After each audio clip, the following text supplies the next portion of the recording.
ماہ شعبان میں ہم شکل پیغمبر حضرت علی اکبر کی ولادت کو 1400 سال مکمل ہوئے ہیں۔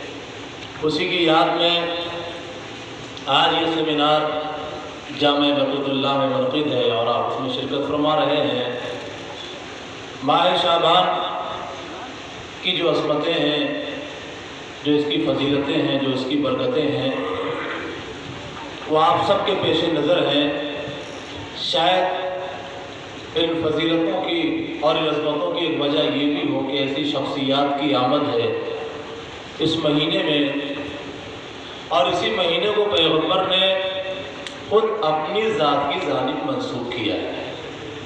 شعبان لی، شعبان میرا مہینہ۔ یہاں پر ایک سوال ہم طالب علموں کے ذہن میں پیدا ہوتا ہے کہ اس ماہ مبارک کو پیغمبر نے اپنی ذات کی جانب منسوخ کیا ہے، اگرچہ بظاہر کوئی نسبت پیغمبر سے اس مہینے کی نظر نہیں آتی ہے۔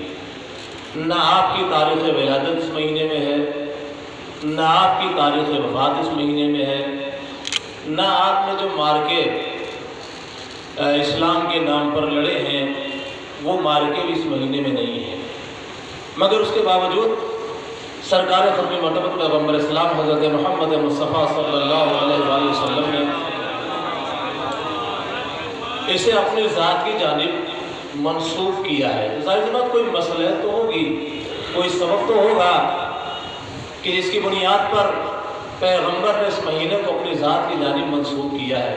اگر آپ غور فرمائیں گے تو یہ بات آپ خود بھی محسوس کریں گے کہ پیغمبر نے اس مہینے کو اپنی ذات کی جانب اس لیے منسوخ کیا ہے کہ پیغمبر کے اس مشن کو باقی رکھنے کے لیے جتنی بھی چیزوں کی ضرورت تھی وہ ساری ضرورتیں اسی مہینے میں پوری ہوئی۔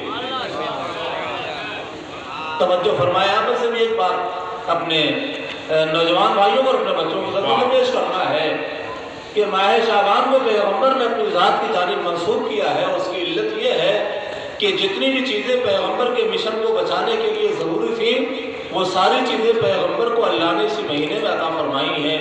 آپ دیکھیں یوں تو 28 صفر سن 11 ہجری کو پیغمبر بظاہر دنیا سے وصال کر گئے، مگر 11 ہجری سے لے کر سن 60 ہجری تک یہ 49-50 سال کا جو پیریڈ گزرا ہے، اس میں دنیا انسانیت پھر وہی پہنچ گئی جہاں آمد پیغمبر سے پہلے تھی۔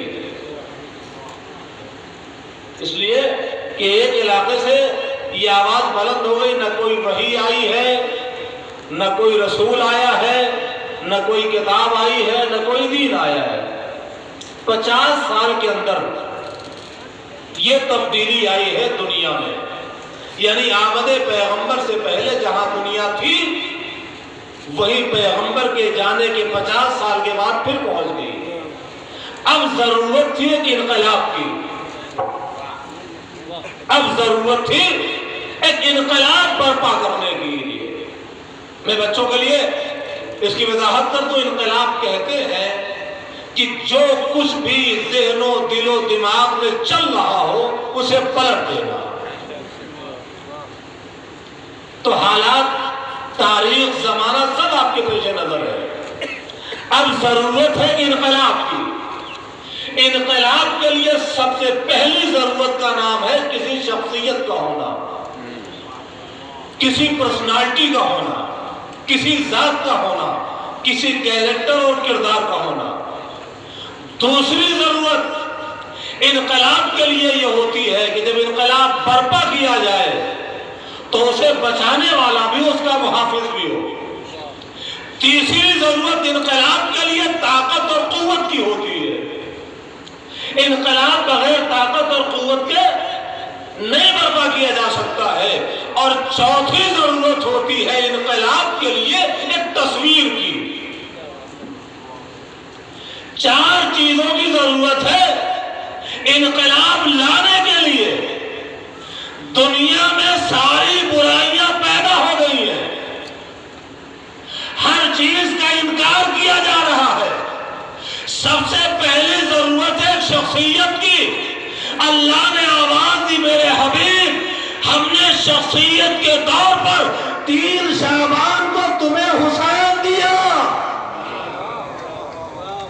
شعبان لی، شعبان میرا مہینہ ہے۔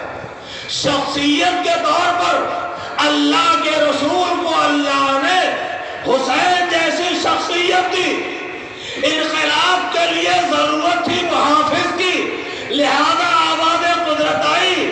میرے حبیب جو انقلاب برپا کرے گا اسے ہم نے شخصیت کے طور پر تمہیں دیا، اور اس کے محافظ کے طور پر اسی مہینے میں زینب و سید سجاد بھی دیے۔ اور انقلاب کے لیے ضرورت ہے طاقت اور قوت کی، لہذا اسی شعبان میں ہم نے تمہیں عباس کے طور پر طاقت اور قوت بھی عطا کی۔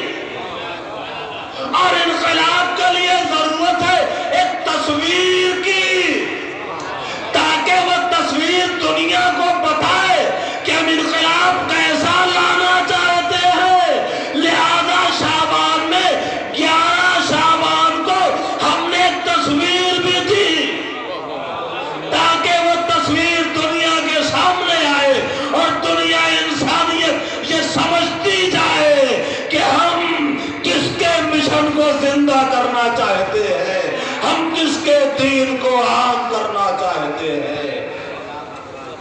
والسلام علیکم ورحمۃ اللہ وبرکاتہ۔